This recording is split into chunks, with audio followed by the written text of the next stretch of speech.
प्रिय विद्यार्थियों, पूर्व व्याख्यान में हमने स्नातकोत्तर उत्तरार्ध संस्कृत के चतुर्थ प्रश्न पत्र में व्याकरण भाग में निर्धारित स्त्री प्रत्यय प्रकरण के विभिन्न सूत्रों का अध्ययन किया था।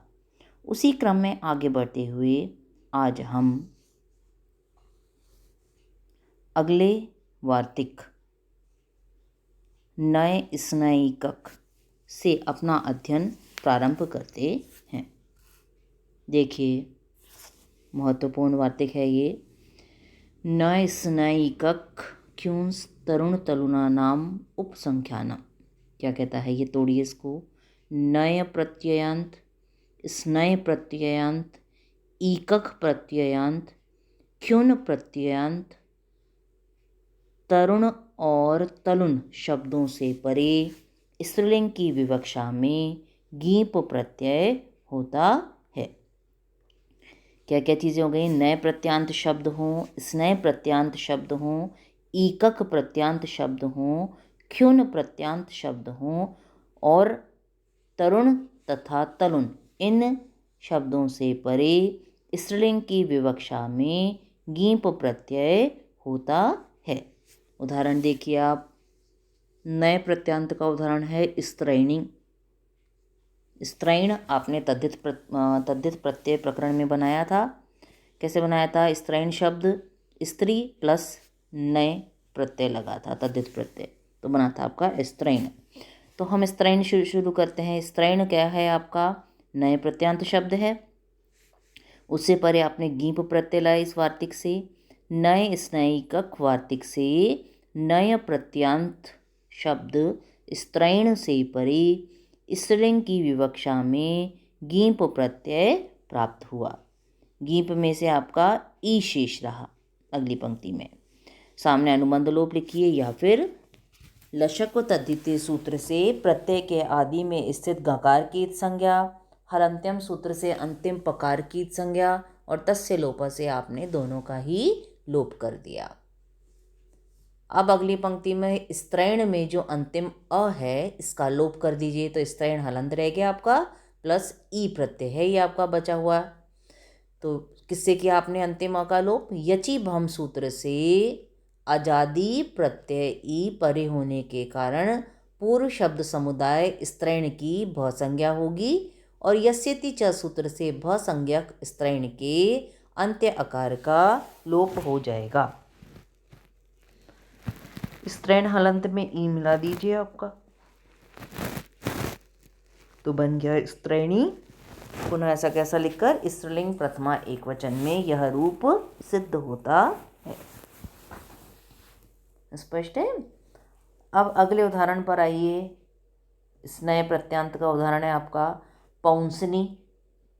पौंसन शब्द से परे गीप प्रत्यय लाया आप। अब पौंसन शब्द स्नय प्रत्यांत है, कैसे पता चला? आपने तद्धित प्रत्यय प्रकरण के अंतर्गत पुंस शब्द से परे स्नय प्रत्यय किया था, तो बना था आपका पौंसन प्रतिपदिक। अब इससे परे आपने गीप प्रत्यय किया, वार्तिक दे दिया आपने नय स्नय ईकक क्युन वार्तिक से स्नय प्रत्यांत पौंसन शब्द से परे स्त्रीलिंग की विवक्षा में गीप प्रत्यय प्राप्त हुआ। गीप में से ई शेष रखिए आप। सामने अनुबंध लोप या फिर लशक व तद्धितीय सूत्र से प्रत्यय के आदि में स्थित गकार की संज्ञा, हलंत्यम सूत्र से अंतिम पकार की संज्ञा और तस्य लोप से आपने दोनों का ही लोप कर दिया। क्लियर है?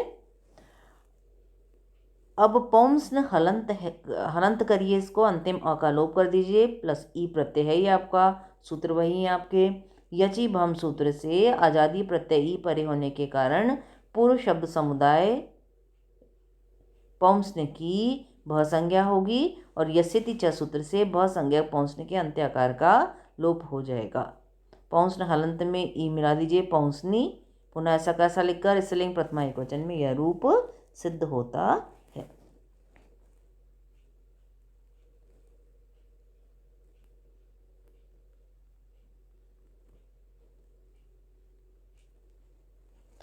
अब ईकक प्रत्यांत का उदाहरण देखिए आप। शाक्तिकी। शाक्तिक शब्द से परे गी प्रत्यय करिए आप। शाक्तिक शब्द कैसे बना है? ये तद्धित प्रत्यय में बनाया था आपने। शक्ति शब्द से परे ईकक प्रत्यय किया था आपने, तो बना था आपका शाक्तिक। अब शाक्तिक से परे घी प्रत्यय करिए आप।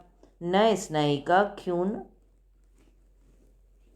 वार्तिक से ख्यून तरुण तरुणानाम उपसंख्यानम वार्तिक से ईकक प्रत्यांत शाक्तिक शब्द से परे स्त्रीलिंग की विवक्षा में गीप प्रत्यय प्राप्त हुआ। गीप में से ई शेष रखिए। लशक व तद्धिते सूत्र से प्रत्यय के आदि में स्थित गकार की संज्ञा, हलंत्यम सूत्र से अंतिम पकार की संज्ञा और तस्य लोप से आपने दोनों का ही लोप कर दिया। शाक्तिक के अंत में अ है, उसका लोप कर दीजिए तो शाक्तिक हलंत रह जाएगा। प्लस ई किससे लोप किया आपने? यची बम सूत्र से आजादी प्रत्यय ई परे होने के कारण पूर्व शब्द समुदाय शाक्तिक की भ संज्ञा होगी और यस्यति च सूत्र से भ संज्ञक शाक्तिक के अंत्य आकार का लोप हो जाएगा।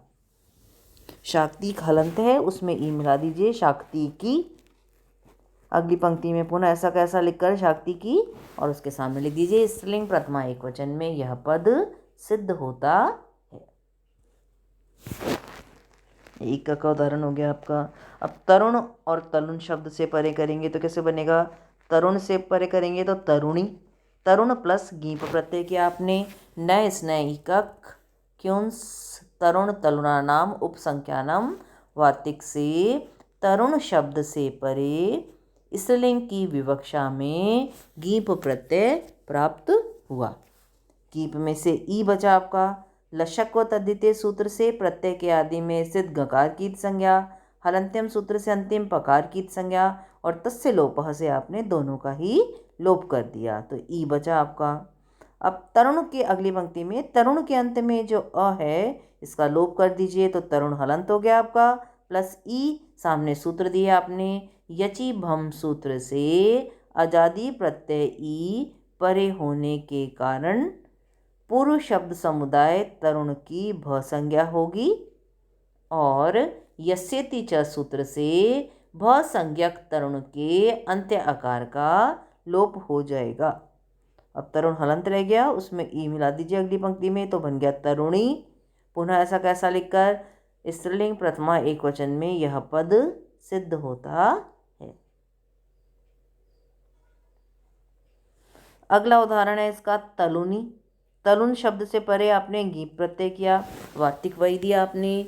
न स्नैहिका क्युंस तरुण तरुणानाम उपसंख्यानम वार्तिक से तलुन शब्द से परे स्त्रीलिंग की विवक्षा में गीप प्रत्यय प्राप्त हुआ। गीप में से ई शेष रखिए, सामने अनुबंध लोप लिखिए या फिर लशक व तद्धिते सूत्र से प्रत्यय के आदि में स्थित गकार की संज्ञा, हलंत्यम सूत्र से अंतिम पकार की संज्ञा और तस्य लोप से आपने दोनों का ही लोप कर दिया, तो ई बच गया आपका। अगली पंक्ति में तलुन शब्द के अंत में जो अ है इसका लोप कर दीजिए तो तलुन हलंत हो गया आपका। प्लस ई है ही आपका प्रत्यय में से बचा हुआ, सामने सूत्र लिखेंगे। यची भम सूत्र से आजादी प्रत्यय ई परे होने के कारण पूर्व शब्द समुदाय तलुन की भ संज्ञा होगी। यहाँ तलुन पूरा है ना, हलंत नहीं अभी।